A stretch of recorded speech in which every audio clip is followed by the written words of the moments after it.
Esse aqui nós vamos passar agora pelo diagrama unifilar, que é o que você precisa fazer para aprovar projetos de até 10 kW de potência, né? Os arranjos solares de até 10 kW de potência, você aprova apenas com a representação do diagrama unifilar. Não é exigido que você apresente um projeto mais complexo, com todos os detalhes da instalação de imóvel, da casa, da fazenda solar que você estiver montando. Até 10 kW é só esse arranjo, é só esse diagrama. Vamos passar aqui por ele. Bom, aqui é o diagrama, é uma representação super simplificada de todo o projeto. Ele, apesar de ser simplificado, ele mostra toda a instalação, com todo o esquema de ligação necessário que o eletricista precisa para executar a instalação. Tem todas as conexões, todos os pontos de ligação, como é feita cada ligação, está todo representado aqui, bem bonitinho.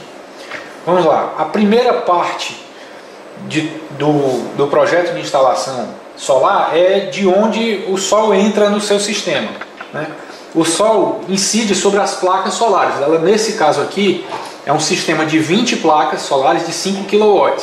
Então estão representadas aqui a sequência de todas as 20 placas e é como elas são ligadas. Elas estão ligadas em série. Deixa eu dar uma ampliação aqui para vocês enxergarem.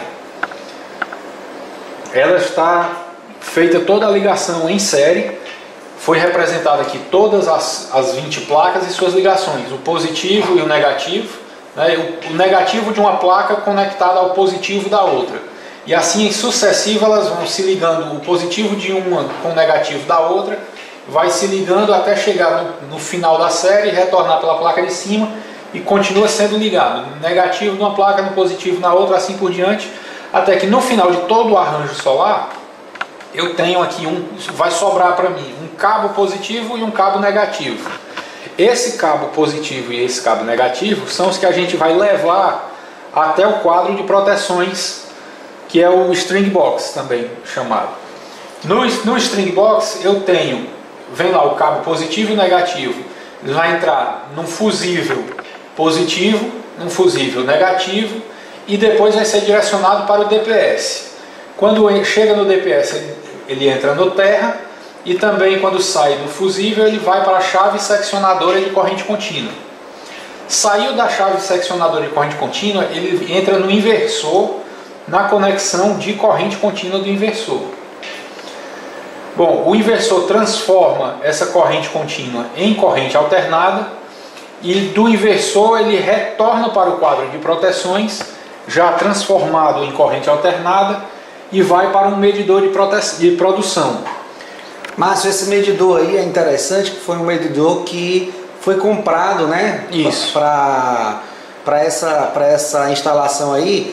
Esse medidor, exatamente, qual é o objetivo do medidor? Bom, esse medidor, nesse caso aqui, ele está redundante, ele seria até desnecessário, porque o inversor da Fronius, ele tem um painel que mostra quanto ele está produzindo, ele já faz essa totalização. O problema é, em instalações maiores, esse medidor aqui vai registrar o somatório. Por exemplo, se eu tivesse 2 inversores ligados em paralelo, se eu tivesse 2 inversores, cada inversor ia me mostrar o valor da sua própria produção, mas não vai me mostrar a produção total. Uma totalização dessa produção. Quem vai totalizar essa produção é o medidor que está lá E esse medidor é interessante que você comprou ele no Mercado Livre. No Mercado Livre. R$80 mais uns 20 e poucos de frete, 110 reais. Bem, eu vou mostrar abaixo exatamente o link para que as pessoas vejam onde foi comprado, né? Que é um medidor. Esse medidor ele é super simples, ele se parece com um disjuntor, ele ocupa no quadro de proteções um espaço do tamanho de um disjuntor. É apenas, como ele não é para gerar tarifa nenhuma, é só para o seu acompanhamento da sua produção, é um medidor mais simples. Isso é legal, como você disse, facilita a contabilidade. Se fosse mais de um inversor, 2, 3 inversor, facilita a contabilidade, que você vai lá e já vê exatamente o contador lá do medidor. Às vezes o cliente começa a sua instalação de pequeno porte e põe um inversor, por exemplo, de 3 kW. depois de 1 ano ou 2, ele quer expandir aquilo, ele tira um inversor de 3 kW e põe um inversor de 15. Então, aquela produção que ele já produziu na época que ele tinha um inversor pequeno, fica contabilizado lá. Ele pode somar medidores, somar inversores só com o uso desse medidor simples, né? Sem grandes complicações, você tem a totalização de tudo que o seu arranjo solar já produziu. Não, isso é bem legal. Isso é bem legal, porque você não precisa estar contando lá, fazendo na caneta, somando o que cada um. Se eu passei um tempo com um inversor desligado e outro ligado, quanto foi um que um produziu mais ou menos, eu tenho já tudo totalizado nesse medidor que é baratinho, R$100 dispositivo aí que compensa quando você tem mais de um inversor, por exemplo. Isso. Né? No meu caso aqui, ele está redundante, seria até dispensável, mas como eu pretendo no futuro expandir, eu já quero ter a totalização para quando eu colocar um segundo inversor, já está lá somado os dois. Isso, inclusive, eu vou até aqui aparecer aqui só para a gente bater um papo melhor. Isso, inclusive, Márcio, é uma técnica que eu costumo falar, que é para os instaladores exatamente trabalharem isso na hora da venda, é o ver para crer. Ou seja, quando você tiver oferecendo para o seu cliente um sistema de energia solar, muitas vezes o que ele vai achar caro é quando você coloca realmente o sistema completo. Então sugiro para você sempre mandar 2 propostas para o seu cliente, uma do sistema completo e um outro, Márcio, com 50% do sistema, porque aí ele vai ou com 40% ou com alguma coisa para ele tomar o gosto. Isso. Quer dizer, o sistema vai ficar viável para ele, ele vai ver que funciona, que ele vai reduzir a conta de energia dele. Quando ele vê, o chamado veio para crer, quando ele vê isso aí, ele aumenta o sistema, e aí você expandir um sistema desse, é você botar outro inversor do lado e instalar como se fosse um sistema novo. Eles vão se ligar paralelamente no quadro. Chega no quadro um disjuntor a mais, você põe mais um disjuntor e essa energia gerada se soma. E aí é exatamente onde o Márcio está falando, a gente já colocou isso no projeto. Esse medidor aqui vai ser de suma importância, porque você já vai fazer o somatório dos dois inversores ou 3 inversores, enfim, quantos inversores foi. E uma outra coisa interessante que você pode ver, que um sistema grande nada mais é do que a soma de vários sistemas pequenos, né? Isso, exatamente. Quando você instala um inversor, ou instala um outro inversor, eles vão se juntar essa energia em paralelo, ou no barramento, ou lá no quadro de energia da casa, não é isso? Exatamente, sem dificuldade nenhuma.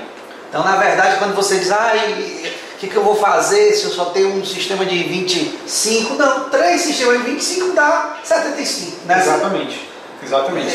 Você instala como se um grande sistema a junção de pequenos sistemas. 3 pequenos sistemas, por exemplo. Não tem mistério nenhum, é exatamente isso. Por isso que é fácil você modularizar. Agora, uma das perguntas deles é o seguinte: e quando eu for para expandir, eu vou precisar de um novo projeto? Sim. Uma expansão? O projeto de expansão tem que ser reaprovado. Ele será reaprovado. Agora ele pergunta: será que o engenheiro vai me cobrar de novo esse mesmo valor, eu fazendo com ele novamente, ou ele vai cobrar um valorzinho mais barato? Sendo uma expansão que já tem, no caso da expansão, muito do estudo já está feito, a parte de representação já está feita, ele não vai ter que voltar lá e entender toda a instalação da casa, entender o que o cliente precisa, quais são as dificuldades do projeto. Ele simplesmente sabe quais são os limites da instalação, a capacidade da instalação. Ele vai acrescentar mais placas, ou mais outro inversor, e acaba cobrando valor. Claro, porque a expansão é mais simples do que um projeto novo do zero, né? Todo esse estudo inicial já está feito, ele faz só acrescentar a expansão. E lembrando que você gasta na verdade, com o trabalho do engenheiro, mas você não gasta para dar entrada na concessionária, não é assim? Isso. O protocolo você não vai pagar nada. Não paga. O que acontece? A única coisa que você vai gastar é com o trabalho do engenheiro. O cara está trabalhando, realmente tem que pagar, mas a negociação com o engenheiro, nessa expansão, sempre é bem mais barata do que você abrir um projeto novo. Exatamente. Claro. É assim? Agora ele vai tirar uma nova RT, o processo é totalmente... A reaprovação começa de novo. O trabalho dele é que ele aproveita o que foi feito. Ele aproveita o que foi feito anteriormente. Então é importante você sempre fazer, logicamente, com o mesmo engenheiro, porque aí você tem um poder de barganha aí bem melhor, você vai poder negociar muito mais facilmente já que ele tem já todo o projeto lá, é só ele acrescentar mais algumas coisas. Quando você muda de profissional, o novo profissional tem que tomar pé da situação, se inteirar do que está feito, conferir se o que está feito corresponde à realidade e corresponde ao que está no projeto. Então, quando você muda de profissional, esse novo profissional tem sempre que ter algum trabalho a mais para poder se responsabilizar por essa expansão, por exemplo. Então legal, então a gente já viu aqui, vamos continuar então. Vamos continuar. Depois que